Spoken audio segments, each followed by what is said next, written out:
benjang nggih Bapak. Insyaallah siam Arafah.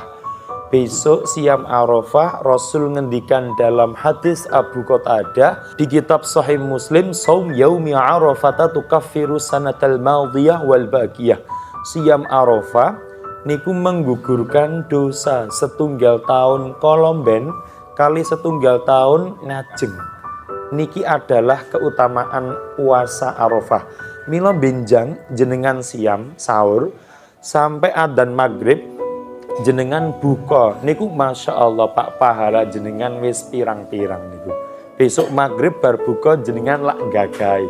Alhamdulillah dosa setahun entek, dosa tahun ngarep ya wis entek, wis bebas wis rasah salat.